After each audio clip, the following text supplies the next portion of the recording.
Welcome to EEMusicLIVE and the first episode of how to play old school slap bass. First, let's talk about the gear that we need to use in the process of learning how to play slap. First of all, let's get the guitar in shape. We want to have a decent guitar to play. Doesn't have to be an expensive one, just something that has a decent tone. You want to be able to get your lows and your highs. You're going to need them both for this. You want to have your lows to sound low and your highs to have a nice snap when you pull on the strings. So you want to have your brights, you want to have your lows. It's always good to have a brand new set of strings on the guitar anytime you start trying to sit down and learn something, so that you know that you're getting the kind of sound that you need out of your instrument.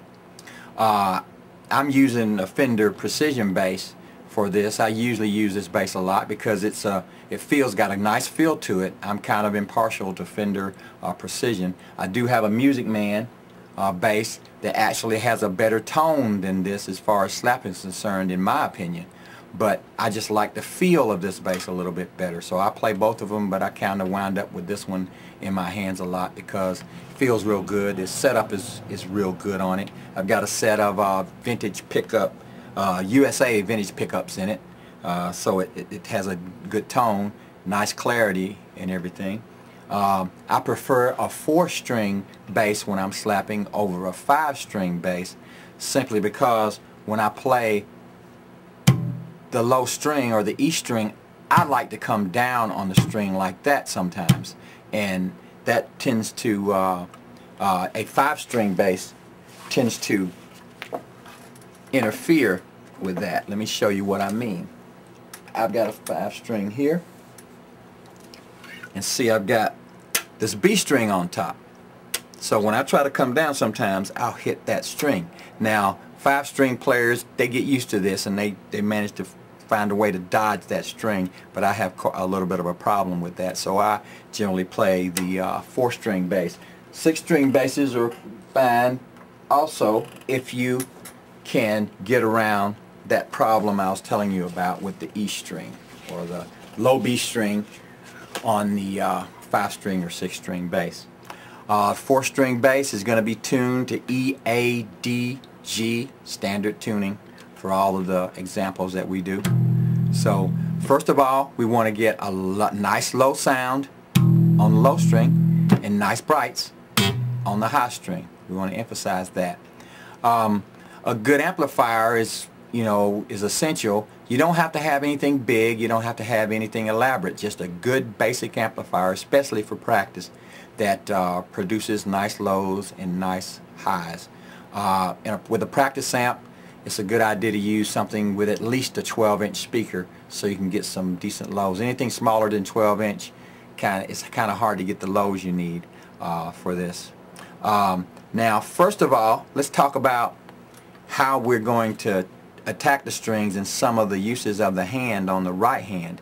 Now, what I like to do is use my thumb here, and I'm going to use, when I come down on my low string like that, I'm going to come down with that part of my thumb, the soft part right there, that soft part. I'm not going to be hitting on that bone. Now, I know some players like to tap it on the bone like there, but I like that right there.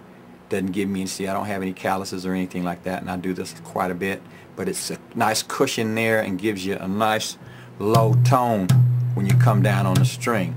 And you want to strike the string right here right at the base of the neck. So what it winds up doing is hitting that last fret. That's when you come down with your hammer, just like that. And you want to bounce off the string like that. You might practice doing that and get a nice rounded tone, as some basses don't give you that tone when you strike it right here. You get kind of a thud, but you need a nice round tone. So if your bass, if you strike a bass like that and you get it thudded out, if it just thuds out on you, you might want to try a different instrument. But there's several reasons. It could be the setup, just the sound of the bass. The body, the tone of the body has a lot to do with how good slapping sounds on the bass, because you're going to be knocking against that body quite a bit. Slapping is kind of a rhythmic thing. It's not just playing the bass. It incorporates a lot of things. You play with your thumb, you pull up with your fingers, you play down with your thumb the notes like that. There's a lot of things going on, and we're going to explore all of those things. Sometimes we're going to use the back of our hand like that and use the nails, the back of the nails to do some of that kind of thing. Okay, so we're going to be doing quite a bit of stuff. We're going to just start with the basic stuff. First of all, let's start with thumbing the bass like this and getting a nice round tone. Hear that? That's what we need. We need to get that. Now I'm not, like I said, I'm hitting that string with this part of my thumb, the soft part, and I'm hammering like that. That's our hammer. 2, 3, 4. Now you can play things with just that. You could go.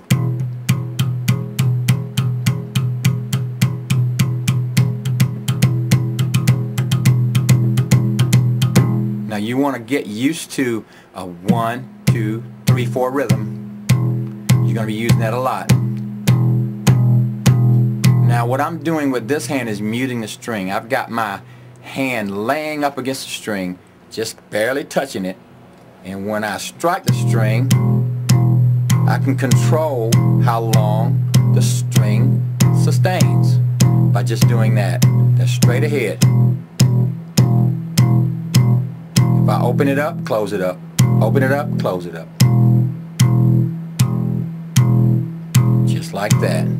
You can practice that until you get it down. You got a nice rhythm going.